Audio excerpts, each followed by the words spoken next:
have too many holidays, you know what I'm saying, because just with the timing and schedule, but something to be thankful for, you know. As you grow into this league, you get used to just not having holidays. So when you have them, it's like, it's all right. You know what I'm saying, I could not get used to this, but I could get used to this, so I appreciate it. You look at Philadelphia's secondary, obviously led by Slay. What do you see on tape and the challenges that they provide to your offense? Great defense. Obviously, their defense is well coached, very skillful players, especially in the back end. And then, you know, obviously their interior on the D-line speaks for itself. You know, they're very active up front, and they get after the quarterback. So it's going to be big for us to, on the outside, being on the same page, timing with everything, and really playing what you see. But obviously, you know, Darius Slay's been in the league for a long time. Got a lot of respect for him. Definitely.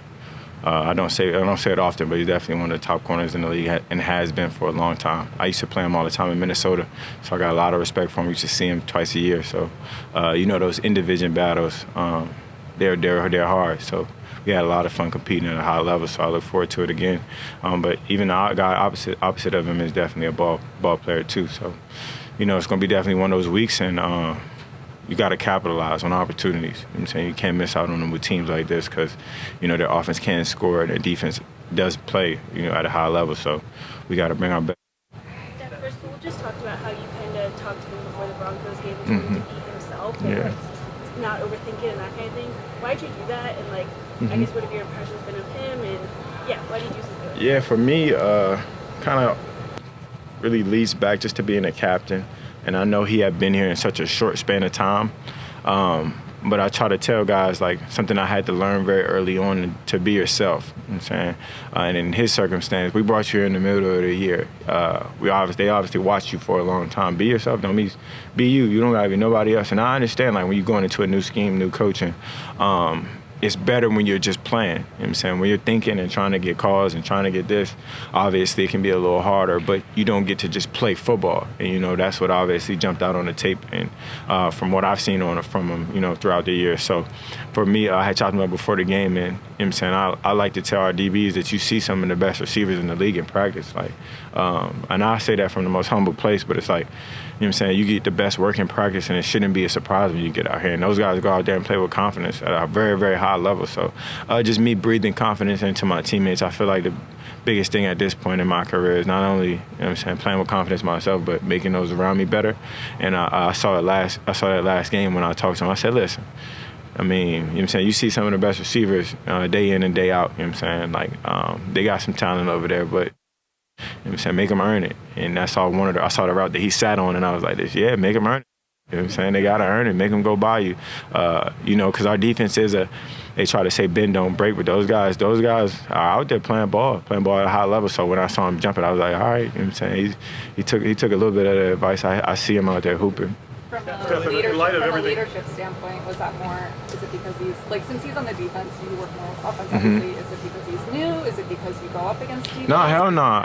It's more so, I have a soft spot for DBs because I always say I'm a DB at heart, but more so because I don't play defense. I don't spend a lot of time with those guys. So when I can try to interject or put a battery in their back, I'm front and center for it. And as you can see, like on the sideline, when the defense is playing well and making plays, I get really excited because I feel like deep down inside I'm a part of the defense, even though I'm not.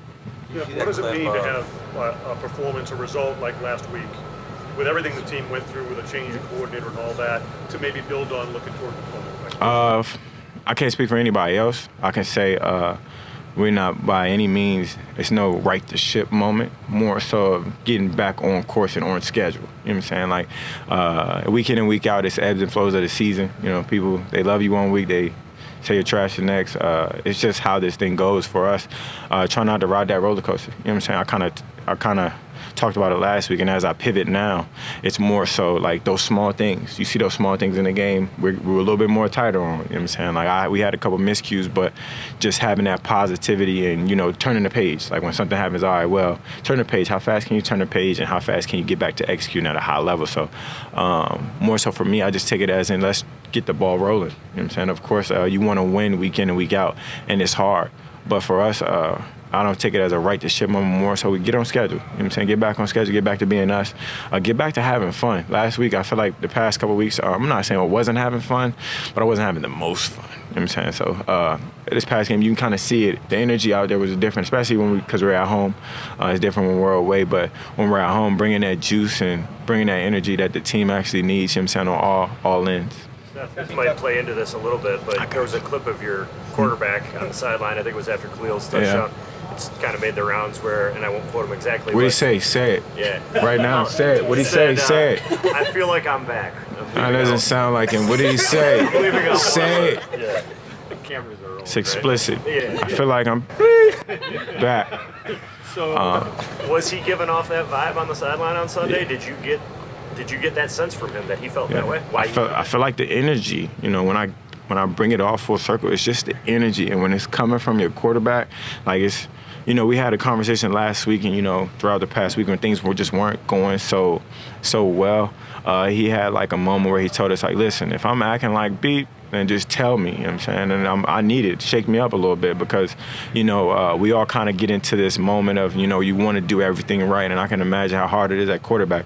But he told us, like, look at me. If I'm not doing X, Y, Z, just tell me. You know what I'm saying? I need it. You know what I'm saying? Obviously, sometimes I need a little pushing it back in the most nicest way I can say it, or a foot in the ass in another way. But he does such a great job. So this past week, you saw that energy. So I'm getting back to having fun and having like a little bit more of a clear mind. And he was making great decisions. And that's kind of goes hand in hand. I feel like execution brings energy.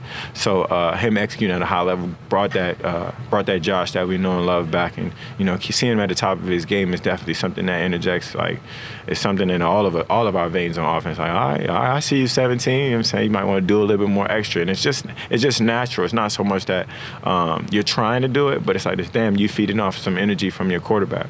There was another clip from Sunday where you went up to Dalton on the sideline. You're like, I wasn't sure about you at first, but I love you now. What has he done to earn the respect of not only you, but just everybody else on the team? For me, like, you know, especially with young guys, like, I'm not the nicest, you know what I'm saying, just because I know how the rules is. Like, when I was young, they weren't the nicest to me, but I understood why.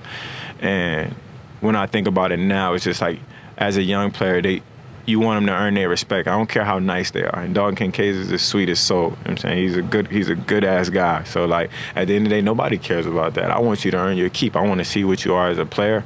And like you can ask him yourself if y'all had interview him. He just got a handshake like last week. You know what I'm saying? Like I feel like the handshake is important. He got a usual, just regular run-in-the-mill dap up. Because, like, for me, I feel like you got to earn the handshake. You got to make some plays. And I like his game. I told you I like this game in camp, and he's shown that put the money on Black, I guess, or put the money on Dalton. You know what I'm saying? I guess on the betting world, I forgot how to say it. But I trust him, and I like him. So he got his little handshake. We'll see how it goes. I might have to revoke it, depending on how he plays the next couple of weeks.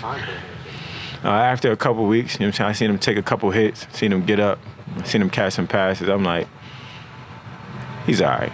I feel like you said something similar to us about Khalil. Maybe last summer. Hey, Khalil, we talked about him every day. Well, last week he made a really, really big play for your team. How have you seen him evolve into the added opportunity? It's just, I preach to him each and every week, whether you get one opportunity or 20, make sure you're taking advantage. You know what I'm saying? I'm coming from a different scope of things, especially on mine. I'm like, listen, you don't know how many opportunities you get. When you get those opportunities, take full advantage. Because I've been a young player with limited opportunities. I've been a young player with a lot. You know what I'm saying? It depends on week to week on how the scheme is. But he's another likable guy. As you know, this team is full of likable guys. But I always tell them likable guys don't win. You know what I'm saying? I want you to be a dog full time too. So keep the nice home with your wife.